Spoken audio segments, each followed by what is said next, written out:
Yes guys, now let us see 43C. Special provision for computation of cost of acquisition of certain assets. कौन से assets? Let's see. पढ़ लेता हूं पहले मैं, आप भी पढ़ ले, फिर पूछूंगा समझ में आया कि नहीं, फिर समझाने की कोशिश करेंगे और समझने की कोशिश करेंगे. Where an asset, अब इसमें कुछ कुछ कैपिटल गेन का रेलेवेंस है, वो आपने आईपीसीसी में तो पढ़ा ही होगा. कैपिटल गेन तो मैं ये नहीं कह सकता कि आप कैपिटल गेन में एकदम जीरो है. You have the knowledge, right? Believe that you have the knowledge, have faith in your knowledge. Where an asset not being an asset which is converted into into stock in trade under section 45(2). तो 45(2) याद है आपको? Capital gain calculation अपन करते हैं on conversion of capital asset into stock in trade. जब एक इंसान अपना capital asset stock in trade में कन्वर्ट कर दे तो उसको डीम्ड ट्रांसफर मानते हुए उस पे कैपिटल गेन निकाला जाता है, जिसमें अपन फेयर मार्केट वैल्यू जो होता है at the time of conversion उसको सेल कंसीडरेशन मानते हैं और कॉस्ट माइनस करके कैपिटल गेन निकालते हैं, है ना? Very good. तो यहां पे बोला है कि वो केस नहीं है. यहां बोला है कि ये एसेट है लेकिन वो वाला नहीं है. कौन सा वाला नहीं है? जो कन्वर्ट करके आया है वो वाला नहीं है. तो फिर कौन सा है? उसके अलावा है. चलो देखते हैं उसके अलावा यानी क्या. तो बोला है where an asset not being an asset which is converted into stock in trade under 45(2) which becomes the property of the amalgamated company under a scheme of amalgamation. अब यहां ये एसेट को यहां से रिलेट करो. where an asset which becomes property of amalgamated company under a scheme of amalgamation is sold by the amalgamated company as stock in trade of its business. यानी amalgamated company ने उसको stock in trade की तरह बेचा है. लेकिन ये stock in trade क्या है? वो वाला नहीं है जो कन्वर्ट करके आया हो, कन्वर्जन वाला नहीं है. तो फिर कौन सा है? बताता हूं मैं आपको, डोंट वरी. लेकिन कन्वर्जन वाला नहीं है, ठीक है? Then The cost of acquisition to the amalgamated company. अच्छा पहले बता दूंगे ये क्या निकाल रहे अपन, क्या कैलकुलेट कर रहे हैं कि अमालगमेटिंग कंपनी ने एक एसेट अमालगमेटेड कंपनी को दे दिया, जो अमालगमेटेड कंपनी स्टॉक इन ट्रेड की तरह बेच रहा है, तो उस पर अपने को प्रॉफिट निकालना है. प्रॉफिट कैसे निकलेगा? Sale consideration minus cost of acquisition is the profit. तो ये एसेट जो स्टॉक इन ट्रेड की तरह बिक रहा है, इसका कॉस्ट ऑफ एक्विजिशन क्या है ये हमें निकालना है. What is the cost of acquisition? तो 43C कहता है कि कॉस्ट ऑफ एक्विजिशन क्या लो, तो वहां बोला है is equal to cost of acquisition of this said asset to the amalgamating company plus cost of improvement made thereto plus expenditure incurred wholly and exclusively in connection with such transfer by the amalgamating company. तीन चीजों को add करके निकालना है. बताता हूं क्या है तीनों चीज. आगे लिखता है कि aforesaid provision shall also be applicable to any asset acquired in the following manner under total or partial partition of HUF. तो ये ऊपर जो दिया है किस तरह से निकालो, ये केसेस में भी एप्लीकेबल रहेगा. कौन से केसेस? पार्टीशन ऑफ HUF, जिसमें HUF से एसेट मिलता है मेंबर को, फिर मेंबर बाद में उसको बेच सकता है. और गिफ्ट और विल, गिफ्ट से मिला हुआ एसेट या विल से मिला हुआ कोई एसेट. और इररिवोकेबल ट्रस्ट से मिला हुआ एसेट. ठीक है? इररिवोकेबल ट्रस्ट में ट्रांसफरर कौन है? एक इंडिविजुअल जो ट्रस्ट को अपना एसेट ट्रांसफर करता है, और फिर ये जो ट्रस्ट है वो अगर उसको स्टॉक इन ट्रेड में बेचेगा तो अपन ये रूल लगाएंगे. तो क्या समझ में आए? कुछ भी नहीं, है ना? Let's see. बहुत डीप इसका इंपैक्ट और रेलेवेंस है. तो कहां से आता है ये सेक्शन, वो पहले आप समझो. ऐसा अकेले पढ़ोगे ना तो कुछ भी नहीं पल्ले पड़ेगा और कुछ भी नहीं समझ में आएगा. इसके कनेक्शन है, तो वो कनेक्शंस जो है ये आपको जानना बहुत जरूरी है. और ये ऐसा सेक्शन है जिसको अगर आप सेल्फ स्टडी करो तो 1000 बार पढ़ लोगे तो भी नहीं समझ में आएगा कि ऐसा क्यों दिया है। लेट अस सी। तो अगर आपको याद होगा दोस्तों, कैपिटल गेन जब आपने पढ़े होंगे आईपीसीसी में, ठीक है, तो उस वक्त आपने एक सेक्शन पढ़ा होगा 47, पढ़े? Very good. और ये जो सेक्शन है 47, उसके अंदर लिखा है कि अगर एक अमालगमेटिंग कंपनी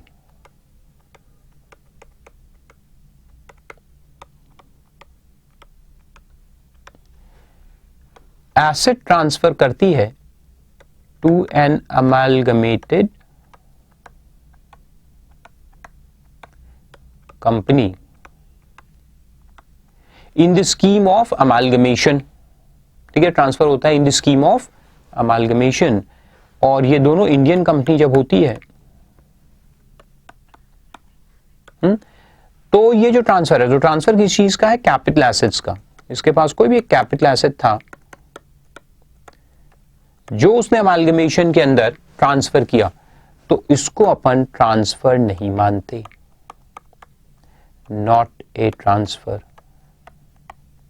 है ना, अंडर सेक्शन 47। इसको ट्रांसफर नहीं मानते का मतलब है कि इस पे जो प्रॉफिट आया है उसको अपन टैक्स नहीं करते। तो मान लो, एक एग्जांपल लेते हैं, मान लेते हैं कि ये एसेट यहां पे अमालगमेटिंग कंपनी जो थी इसके पास था, तो इसका कॉस्ट ऑफ एक्विजिशन जो था, ओरिजिनल परचेज प्राइस को अपन कहते हैं कॉस्ट ऑफ एक्विजिशन, ये था मान लो कि 10 लाख। फिर इसने कुछ इंप्रूवमेंट भी किया था, मान लेते हैं, तो कॉस्ट ऑफ इंप्रूवमेंट भी आएगा वहां। इंप्रूवमेंट कुछ किया होगा, लाइक फॉर एग्जांपल के उसमें कुछ एडिशंस वगैरह, कैपिटल एडिशंस जो होते हैं उसको इंप्रूवमेंट कहते हैं, वो किए थे 6 लाख रुपए के। और फिर यहां से जो ट्रांसफर हुआ था, तो ट्रांसफर में कुछ खर्चे आए थे, मान लो कि 50,000 रुपए के ट्रांसफर एक्सपेंसेस थे। लेकिन अभी उसको जाने दो, अभी मैं बता दूं कि जो ट्रांसफर किया इन्होंने, तो यहां पे प्राइस चार्ज किया था। वैसे तो normally amalgamation in nature of merger में अपन कॉस्ट पे करते हैं, लेकिन फिर भी एक एग्जांपल के लिए मान लो कि इसको 30 लाख में ट्रांसफर किया था। तो देखो, एक्विजिशन कॉस्ट था 10 लाख, इंप्रूवमेंट कॉस्ट था 6 लाख, और उसके ट्रांसफर एक्सपेंसेस थे कितने कहा मैंने? 0.5, यानी 50,000 थे। अब नॉर्मली अगर कैपिटल गेन निकाला जाए नॉर्मली, तो कैसे निकालेंगे अपन? 30 लाख माइनस, और इंडेक्सेशन को भी भूल जाए फॉर द टाइम बीइंग, ठीक है, समझाने के लिए। तो 30 में से तीनों माइनस होते हैं। सबसे पहले हम एक्सपेंसेस को माइनस करते हैं, फिर अपने को मिलता है net sale consideration. Net sale consideration में से 2 माइनस हो जाएंगे, है ना। तो ये टोटल कितना है तुम्हारा? 16.5। तो 30 माइनस 16.5 का प्रॉफिट था 13.5। तो ये जो प्रॉफिट तुम्हारा आया इधर 13.5, इसको गवर्नमेंट ने क्या किया? एग्जेम्प्ट। सेक्शन 47 में लिख दिया ना, नॉट अ ट्रांसफर, तो नॉट अ ट्रांसफर का मतलब एग्जेम्प्ट। अब यही बात मैंने आपको वहां भी समझाई थी डिप्रिसिएशन के अंदर। इसको बिजनेस क्या कहते हैं अपन? रिकंस्ट्रक्शंस कहते हैं, या इसको टैक्स न्यूट्रल स्कीम्स कहते हैं। याद है? टैक्स न्यूट्रल, कि प्रॉफिट को एग्जेम्प्ट किया है, लेकिन अल्टीमेटली एग्जेम्प्ट नहीं है, ये बाद में टैक्स होता है। किसके हाथ में? अमालगमेटेड कंपनी के हाथ में बाद में टैक्स होता है। तो कैसे होता है अब देखो, यहां मैं आपको 3 अलग अलग ऑल्टरनेटिव्स बताता हूं, फिर एक और बताऊंगा, 4। यहां तक लिख लो पहले आप लोग, और इसके नीचे जगह रहनी चाहिए आपके पास। लिखे? गुड।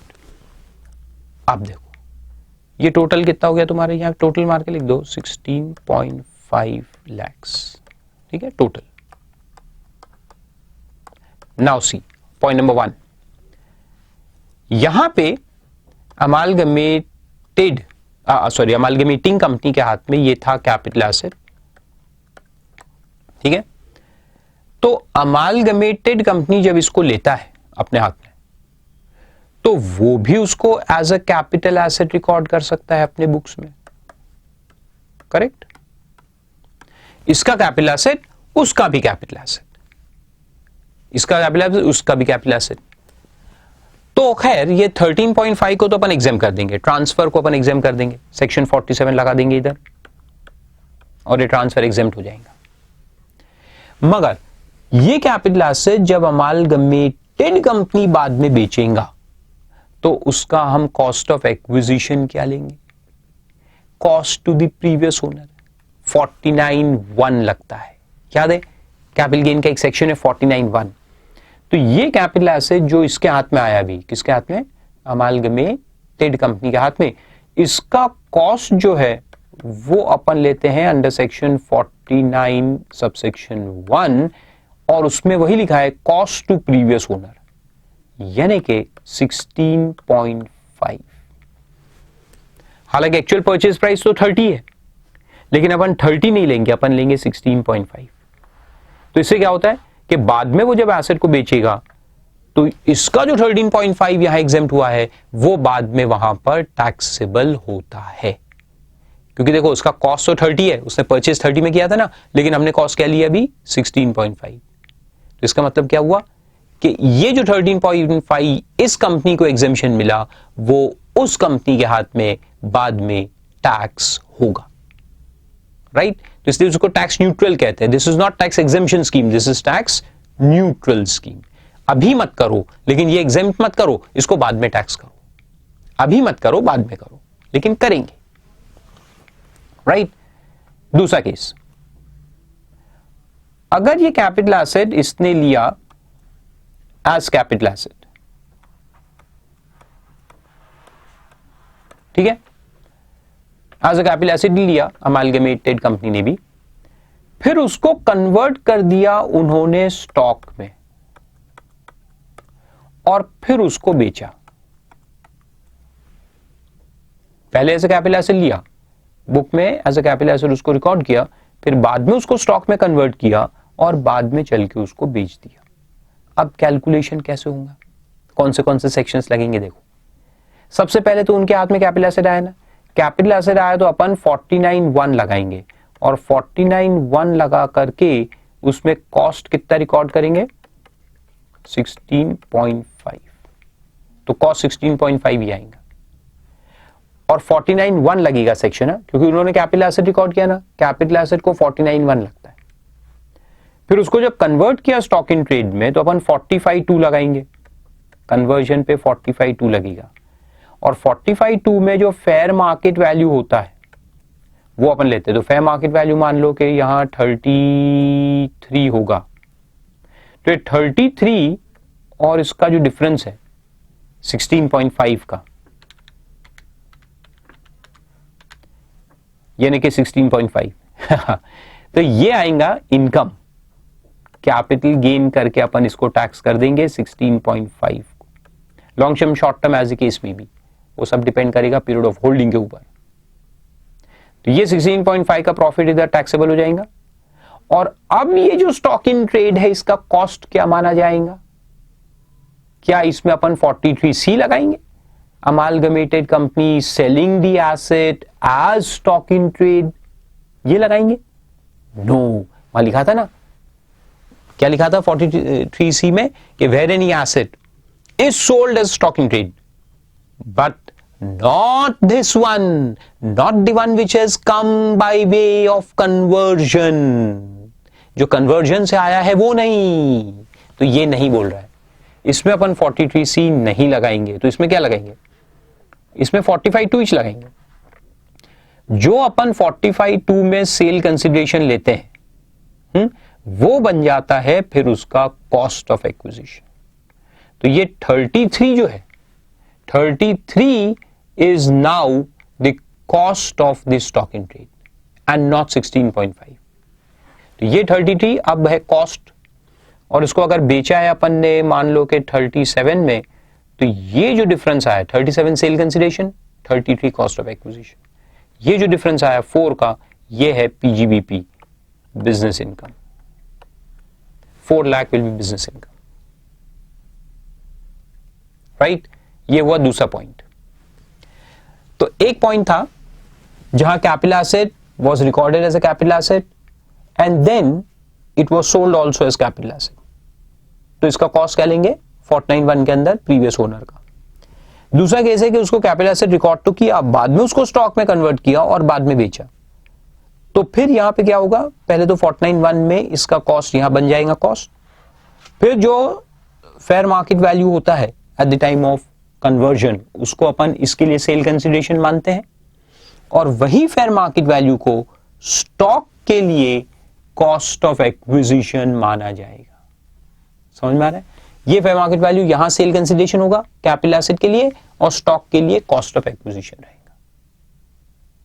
तो ये केस हो गया। यहां भी 43C नहीं लगा, तो फिर 43C लगेगा कहां? तो देखो तीसरा केस देखते हैं। ए कंपनी के लिए, यानी कि पहली जो अमालगमेटिंग कंपनी के लिए वो कैपिटल एसेट है, उन्होंने ट्रांसफर किया अमालगमेटेड कंपनी को और अमालगमेटेड कंपनी ने उसको पहले ही as stock in trade record किया। जैसे वहां से एसेट आया तो अपन ने एंट्री मारी, तो एंट्री मारते वक्त क्या मारी? Stock in trade. तो उसको पहले ही अपन ने स्टॉक इन ट्रेड करके रिकॉर्ड किया और फिर उसको बेचा बाद में, लेटर ऑन सोल्ड। तो अब सवाल यह आता है कि इसका जो कॉस्ट था यहां तो 16.5 था ही, इसके हाथ में 16.5 कॉस्ट है। तो ये कंपनी जो उसको स्टॉक इन ट्रेड रिकॉर्ड कर रही है, परचेज है 30, परचेज क्या 30 में, तो ये स्टॉक इन ट्रेड का कॉस्ट 30 माना जाएगा कि ये 16.5 माना जाएगा। तो यहां लगता है 43C, तो यहां पे अब सेक्शन लगेगा 43C, और 43C कहता है cost to the previous owner. तो यहां इसका कॉस्ट जो आएगा वो आएगा 16.5, और फिर अगर इसको वो 33 में बेचते हैं तो ये पूरा जो डिफरेंस है ये आएगा बिजनेस इनकम।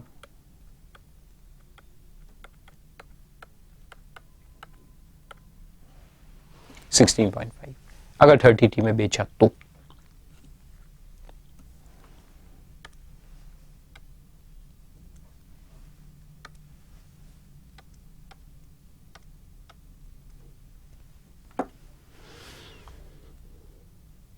आया समझ में? तो ये सब क्यों डाला है? 43C जो है दैट इज डुप्लीकेट ऑफ 49(1). जो 49(1) में लिखा है वही 43C में लिखा है, सिर्फ डिफरेंस क्या है? 49(1) applies to capital asset and 43C applies to stock in trade.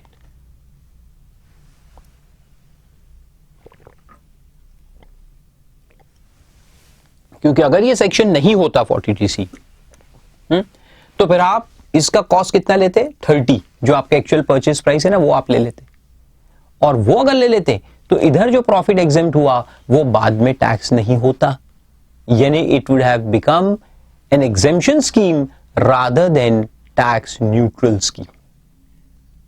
वो तो एग्जेम्पशन हो जाता फिर, लेकिन गवर्नमेंट का इंटेंशन एग्जेम्पशन देने का है ही नहीं, इसलिए उन्होंने 43C बनाया और उसमें लिखा जो इसका कॉस्ट है कैपिटल एसेट का वो तुम्हारा स्टॉक इन ट्रेड का कॉस्ट माना जाएगा। आया समझ में? बहुत सिंपल सेक्शन है 43C। हर एक सेक्शन के बाद में यही कहता हूं ना, सिंपल सेक्शन। अल्टीमेटली सभी सिंपल ही तो है, प्रॉब्लम कहां है? समझ में आना चाहिए। एक बार समझ में आ गया, एवरीथिंग इज सिंपल।